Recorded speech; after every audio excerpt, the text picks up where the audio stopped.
सुप्रभात बच्चों, कैसे हैं आप सब। आशा करती हूँ आप सब बहुत अच्छे होंगे। बच्चों, मेरा नाम पायल अग्रवाल है। मैं हूँ आपकी हिंदी की अध्यापिका। आज हम पढ़ेंगे पाठ 3, हिम्मत और जिंदगी। बच्चों, हमें कभी भी हिम्मत नहीं हारनी चाहिए। चाहे कितना भी कठिन कार्य हो, कुछ भी हो, हमें परिश्रम करके, मेहनत करके आगे बढ़ना चाहिए और उसको सफल करना चाहिए। अपने कार्य को हमें आगे बढ़ के करना चाहिए। इस पाठ में बच्चों बताया गया है कि हमें हिम्मत से और मेहनत से, यानी कि श्रम से जिंदगी जीनी चाहिए। चलिए आइए इस पाठ को पढ़ते हैं, बढ़ते हैं पाठ की ओर। पाठ 3, हिम्मत और जिंदगी। प्रस्तुत पाठ में हिम्मत और श्रम से जीवन व्यतीत करने की सीख दी गई है कि हमें जीवन जीना चाहिए हिम्मत से और मेहनत से, क्योंकि जो परिश्रम व्यक्ति अपने श्रम से कार्य को सफल बनाता है, उसे ही सफलता का सच्चा आनंद प्राप्त होता है। मतलब कि जो व्यक्ति हिम्मत करके, श्रम करके, यानी कि मेहनत करके आगे बढ़ता है, उसे सच्चा आनंद प्राप्त होता है। जिसे अपने आप मिल जाता है, उसे आनंद प्राप्त नहीं होता है। व्यक्ति अपने श्रम और हिम्मत से ही जीवन का भरपूर आनंद ले सकता है। हमें हमेशा दूसरों के हित की सोचनी चाहिए। चलिए, जिंदगी के असली मजे उनके लिए नहीं हैं जो फूलों की छां के नीचे खेलते और सोते हैं, बल्कि फूलों की छां के नीचे अगर जीवन का स्वाद छिपा है तो वह भी उन्हीं के लिए है जो दूर रेगिस्तान से आ रहे हैं। बच्चों, इसमें बताया गया है कि जीवन के जो मजे हैं ना, वो उनके लिए नहीं है जो छां के नीचे खेलते हैं। मतलब कि जो पेड़ की छां के नीचे खेलते हैं या अच्छे महलों में सो रहे हैं, उनके लिए नहीं है। जीवन का आनंद उनके लिए है जो दूर रेगिस्तान से आ रहे हैं, जिनको धूप ही धूप मिल रही है और सोचो उनको एक पेड़ दिख जाए, एक छां दिख जाए कि छांव है यहाँ पे, तो उनको आनंद अलग ही आएगा। जिनका कंठ सूखा हुआ है, अब पानी की इच्छा किसे होती है? पानी मिल रहा है, पानी रखा हुआ है, तो उसे आनंद नहीं आएगा कि पानी रखा है पी लूंगा। पर आनंद किस आएगा पानी पीने में? जिसका गला सूखा हुआ है, जिसका कंठ सूखा हुआ है, जो दूर धूप में चला रहा है, उसे एक बोतल दिखाई दे जाए या उसे एक पानी मिल जाए तो उसको आनंद आ जाए। होठ फटे हुए और सारा बदन पसीने से तर है। पानी में जो अमृत तत्व है उसे वह जानता है। जो धूप में खूब सूख चुका है वह नहीं जो रेगिस्तान में कभी पड़ा ही नहीं है। पानी की अहमियत वो नहीं जानता जो रेगिस्तान में कभी गया ही नहीं। जानता वो है जो दूर रेगिस्तान से आ रहा है, पानी की उसको कमी है, और पानी का तत्व वो ही जानता है कि पानी के अंदर क्या है। सुख देने वाली चीजें पहले भी थी और अब भी हैं।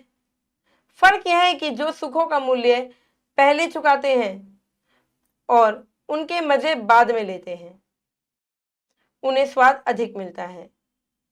जो श्रम करते हैं, मतलब कि बाद में उन्हें स्वाद मिलता है, और जिन्हें आराम आसानी से मिल जाता है, उनके लिए आराम ही मौत है। जो लोग पांव भीगने के खौफ से पानी से बचते रहते हैं, समुद्र में डूब जाने का खतरा उन्हीं के लिए है। समुद्र में डूब जाने का खतरा किन के लिए? जो पानी से बचते हैं। लहरों में तैरने का जिन्हें अभ्यास है वे मोती लेकर बाहर आएंगे। भाई, लहरों से क्या निकलता है? मोती निकलता है ना। तो जिन्हें श्रम, मतलब कि इसमें बताया गया है बच्चों, जिन्हें मेहनत करनी आती है ना, वो कुछ भी कर सकता है, वो एक न एक दिन सफल जरूर होता है। चांदनी की ताजगी और शीतलता का आनंद वह मनुष्य लेता है जो दिन भर धूप में थककर लौटा है, जिसके शरीर को अब रत्नाई की जरूरत मालूम होती है, और जिनका मन यह जानकर संतुष्ट है कि दिन भर का समय उसके किसी अच्छे काम में लगाया है, उसने किसी अच्छे काम में लगाया है। आपने देखा होगा बच्चों कि थकान, हमें नींद कब आती है? अच्छी नींद जब हम बहुत थक जाते हैं। तो कहते हैं कि परिश्रम करो, परिश्रम करोगे तो थकान होगी, थकान होगी तो नींद भी बहुत अच्छी आएगी। इसके विपरीत वह आदमी भी है जो दिन भर खिड़कियां बंद करके पंखे के नीचे छिपा हुआ था, और अब रात में जिसकी सेज बाहर चांदनी में लगाई गई है। भ्रम तो शायद उसे भी होता होगा कि वह चांदनी के मजे ले रहा है, लेकिन सच पूछे तो वह खुशबूदार फूलों के रस में दिन रात सड़ रहा है। इसमें बताया गया है कि एक ऐसा व्यक्ति भी है इसके विपरीत, जो दिन भर क्या है खिड़कियां बंद करके अपना सो रहा है, और रात में अब जब वो सो रहा है तो रात में तो नींद नहीं आएगी, तो चांदनी रात में अपना बिस्तर डाल के बैठा हुआ है, तो उसे आनंद नहीं आएगा। वो सोच रहा है कि मुझे तो आनंद आ रहा है, पर उसे आनंद नहीं आएगा। भोजन का असली स्वाद उसी को मिलता है जो कुछ दिन बिना खाए भी रह सकता है। तेन त्यक्त तेन भुजी था, मतलब अर्थात जीवन का भोग त्याग के साथ करो। कहते हैं ना, फास्ट रखो, पूरे 9 दिन के आपने फास्ट रखे, अगर व्रत रखे, और आप अगर 9 दिन बाद खाओगे अन्न, तो उसका स्वाद अलग आएगा। ऐसे ही यह केवल परमार्थ का ही उपदेश नहीं है, क्योंकि संयम से भोग करने पर जीवन से जो आनंद प्राप्त होता है वह निराभोगी बनकर भोगने से नहीं मिल पाता। बड़ी चीजें बड़े संकटों में विकास पाती है। बड़ी हस्तियां बड़ी मुसीबतों में पलकर दुनिया भर कब्जा करती हैं। अकबर ने 13 साल की उम्र में अपने पिता के दुश्मन को परास्त कर दिया था। कितने? 13 वर्ष की उम्र में, जब वो 13 साल के थे, युद्ध किया था उन्होंने। 20 लोगों को लेकर 20,000 लोगों का वध किया था उन्होंने, जिसका एकमात्र कारण यह था कि अकबर का जन्म रेगिस्तान में हुआ था, और वह भी उस समय जब उसके पिता के पास एक कस्तूरी को छोड़कर और कोई दौलत नहीं थी। रेगिस्तान में अकबर का जन्म हुआ था और उनके पास कुछ नहीं था ऐसा, एक कस्तूरी को छोड़कर। महाभारत में देश के प्राय अधिकांश वीर कौरव के पक्ष में थे, मगर फिर भी जीत पांडवों की ही हुई, क्योंकि उन्होंने लक्षाग्रह की मुसीबत झेली थी, क्योंकि उन्होंने वनवास के जोखिम को पार किया था। जीत तो पांडवों की हुई थी। श्री विंस्टन चर्चिल ने कहा है कि जिंदगी की सबसे बड़ी सिफत हिम्मत है। जीवन की जो सबसे बड़ी सिफत है वो क्या है? हिम्मत है। हमें हिम्मत कभी भी नहीं हारनी चाहिए। अगर वो कहता है ना कि फेल भी हो जाओ तो हिम्मत मत हारो, दोबारे करो, दोबारे पास होंगे, मेहनत करो। आदमी के और सारे गुण उसके हिम्मती होने से ही पैदा होते हैं। जिंदगी के 2 सूरतें हैं। एक तो यह है कि आदमी बड़े से बड़े मकसद के लिए कोशिश करे, जगमगाती हुई जीत पर पंजा डालने के लिए हाथ बढ़ाए, और अगर असफलताएं कदम कदम पर जोश की रोशनी के साथ अंधियाली का जाल बुन रही हो, तब भी वह पीछे को पांव न हटाए। अगर इंसान, आपने देखा होगा बेटे, एक छोटी सी चींटी क्या करती है? दीवार पे चढ़ती है, असफल होती है, नीचे गिरती है, फिर चढ़ती है, फिर असफल होती है, फिर नीचे गिरती है, पर ऐसे ही वो बहुत बार प्रयास करती रहती है और वो दीवार पर चढ़ जाती है। ऐसे ही हमें बनना है। हम एक बार असफल हो जाते हैं, हम छोड़ देते हैं, पर नहीं, हमें बार बार अभ्यास करना चाहिए, तो और एक दिन हम उस मुकाम को पार यानी कि हासिल कर लेते हैं जो हमें चाहिए। दूसरी सूरत यह है कि उन गरीब आत्माओं के हमजोली बन जाएं जो न तो बहुत अधिक सुख पाती हैं और न ही जिन्हें बहुत अधिक दुख पाने का ही संयोग है, क्योंकि वे आत्माएं ऐसी गोधूली में बसती हैं जहां न तो जीत हंसती है और न कभी हार के रोने की आवाज सुनाई पड़ती है। इस गोधूली वाली दुनिया के लोग बंधे हुए घाट का पानी पीते हैं, वे जिंदगी के साथ जुआ नहीं खेलते। जो गरीब होते हैं, और कौन कहता है कि पूरी जिंदगी को दांव पर लगा देने में कोई आनंद नहीं है? उनका कहना है कि कौन कहता है पूरी जिंदगी को अगर दांव पे लगा दिया, दांव पे आपने लगा दिया, तो आनंद नहीं आएगा? आएगा। अगर रास्ता आगे ही आगे निकल रहा हो तो फिर असली मजा तो पांव बढ़ाते जाने में ही है। अगर रास्ता आपको दिखाई दे रहा है तो अपने पांव रोको मत, पीछे मत हटाओ, आगे बढ़ने दो। साहस की जिंदगी सबसे बड़ी जिंदगी होती है। ऐसी जिंदगी की सबसे बड़ी पहचान यह है कि यह बिल्कुल निडर, बिल्कुल बेखौफ होती है। साहसी मनुष्य की पहली पहचान यह है कि वह इस बात की चिंता नहीं करता कि तमाशा देखने वाले लोग उसके बारे में क्या सोच रहे हैं।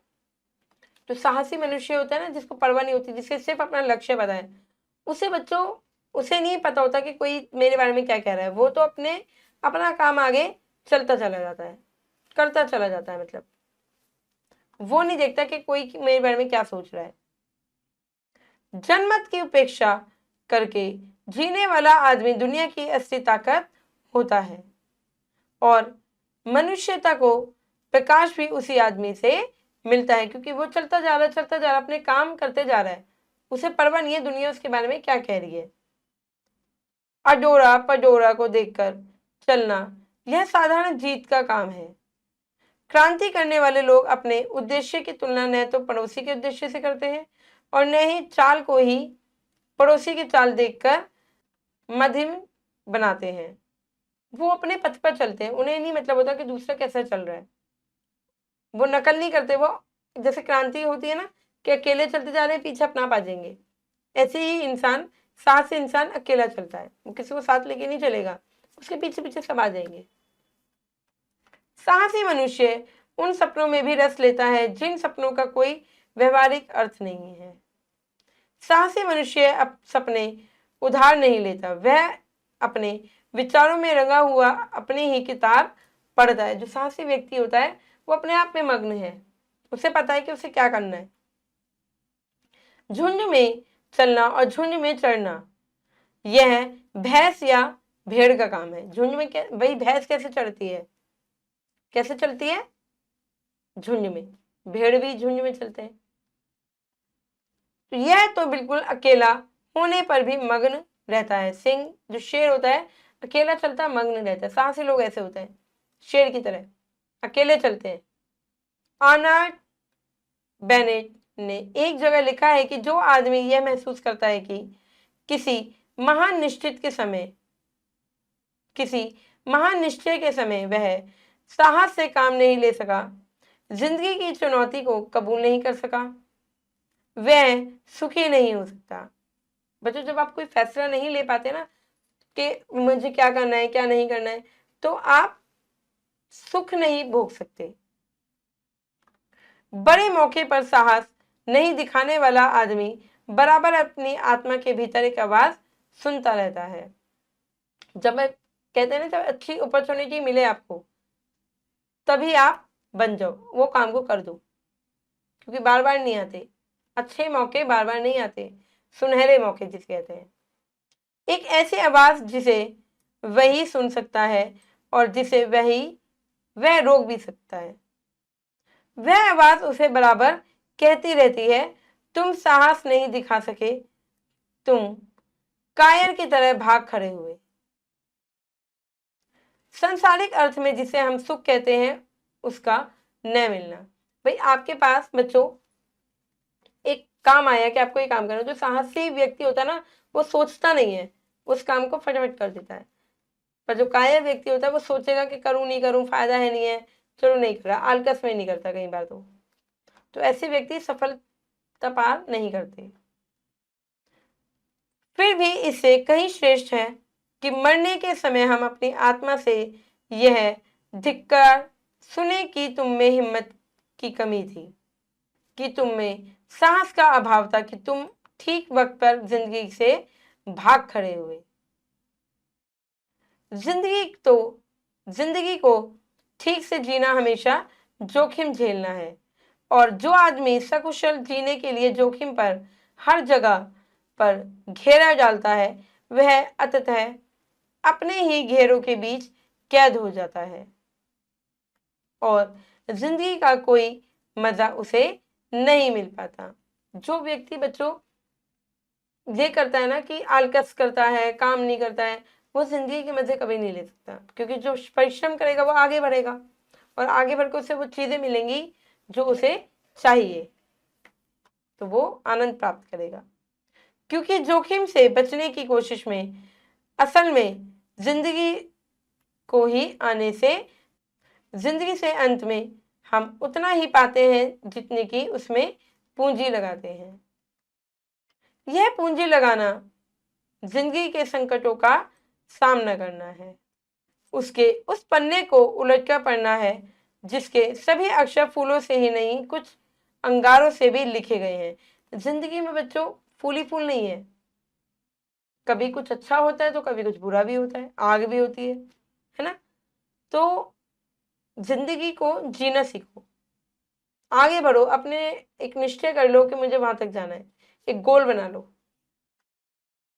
जिंदगी का भेद उसे ही मालूम होता है जो यह जानकर चलता है कि जिंदगी कभी भी खत्म न होने वाली चीज है। आप जो हिस्ट्री पढ़ रहे हो बच्चों, कैसे भाई, कुर्बानी तो उन्होंने भी दी, शहीद तो वो भी हुए, पर उन्होंने काम ऐसा किया कि आज आप उन्हें पढ़ रहे हो। ऐसा काम करो। और जीवन के साधकों, अगर किनारे की भरी हुई सीपियों से ही तुम्हें संतोष हो जाए तो समुद्र के अंतल में छिपे हुए मौके को कौन बाहर लाएगा। अगर तुम्हें छोटी सी चीजों से खुशी मिल रही है तो सोचो आप कैसे आप आगे बढ़ोगे। छोटी सी चीज से आपको खुशी मिल रही है, बड़ा करो। अगर तुम बड़ा नहीं करोगे तो कहते हैं ना कि समुद्र में से कौन मोती लेकर आएगा। तुम्हें तो छोटी सी, तुम सीप से खुश हो। दुनिया में जितने भी मजे बिखर गए हैं उनमें तुम्हारा भी हिस्सा है। वह चीज भी तुम्हारी हो सकती है जिसे तुम अपनी पहुंच के परे मानकर लौटे जा रहे हो। कामना का अंचल छोटा मत करो। अपनी जो विश है, कामना है, उसे छोटा मत करो, बड़ा सोचो, बड़ा करो। जब आप बड़ा सोचोगे ना बच्चों तो आप आगे बढ़ोगे, उसके लिए आप मेहनत करोगे। जिंदगी के फल को दोनों हाथों से दबाकर निचोड़ो। रस की निर्झरी तुम्हारे बहाए भी बह सकती है। मतलब कामना को, अपनी इच्छाओं को बढ़ाओ आगे, छोटा मत करो। छोटा करोगे तो फिर इतना ही पाओगे, बड़ा करो, इतना करो कि आपको वो मुकाम हासिल हो जो आप चाहते हैं। यह अरण्य, अरण्य मतलब होता है बच्चों वन, जंगल मतलब। झुरमुट के झुरमुट जो काटे अपनी राह बना ले। कृतदास यह नहीं किसी का जो चाहे अपना ले। जीवन उनका नहीं युधिष्ठिर जो उससे डरते हैं, वह उनका जो चरण रोप निर्भय होकर लड़ते हैं। निर्भय होके, निडर होके लड़ो, आगे बढ़ो, सोचो मत, मेहनत करो, बस मेहनत करते जाओ। ये मत सोचो आज सफल नहीं हुए तो छोड़ दें, कल सफल नहीं हुए छोड़ दें, नहीं, आपको उस पर लगातार मेहनत करनी है। एक दिन आप सफल जरूर होंगे। हमें हमेशा निडर होकर और परिश्रम करके जीना चाहिए। चलिए बच्चों आगे बढ़ते हैं, करते हैं अभ्यास। चलिए बच्चों करते हैं अभ्यास। सही उत्तर वाले गोले पर टिक करेंगे हम यहीं कर देते हैं बेटो, ठीक है। जिंदगी के असली मजे किसमें हैं बच्चों? परिश्रम से, यानी कि मेहनत से, इच्छा पूरी करने में। कौन बिल्कुल अकेला रहने पर भी मग्न रहता है? शेर। जिंदगी की सूरतें हैं दो। पांडवों ने कौन सी मुसीबत झेली थी? लक्षागृह की, तभी वो जीत गए थे। चलिए बच्चों आगे बढ़ते हैं, करते हैं रिक्त स्थान। रिक्त स्थान, निम्नलिखित रिक्त स्थानों को भरिए। सुख देने वाली चीजें, सुख देने वाली चीजें पहले भी थी और अब भी हैं। बड़ी चीजें बड़े संकटों में विकास पाती है। संकटों, बड़े संकटों। अकबर ने डैश साल की उम्र, 13 साल की उम्र में अपने पिता के दुश्मन को परास्त कर दिया था। झुंड में चलना, झुंड में चलना और झुंड में चढ़ना यह भैंस का काम है।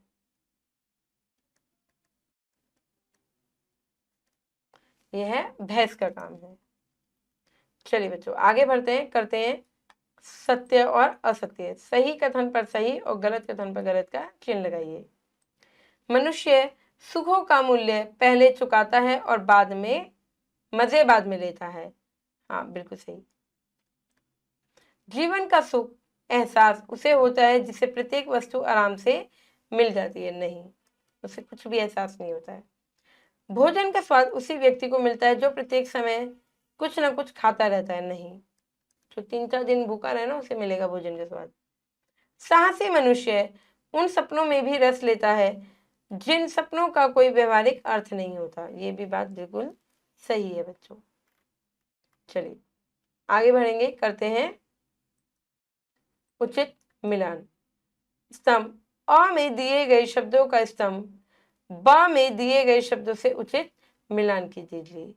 चलिए मिलान करते हैं, मिलान कीजिए। चलो बच्चों, निर्भय मतलब होता है बच्चों निडर, बिना डरे, जो डर के नहीं रहते। अरण्य मतलब आपको बताया था पहले भी, ये वन यानी कि जंगल। चरण मतलब पैर, ये आपको पता ही है। और भ्रम मतलब संदेह, कि मुझे संदेह है। चलिए बच्चों, ये प्रश्न उत्तर है, व्याकरण है, आपको अपने आप करनी है। आशा करती हूँ बच्चों कि ये पाठ आपको अच्छे से समझ में आ गया होगा। अब मिलूंगी मैं आपसे अगली कक्षा में। धन्यवाद।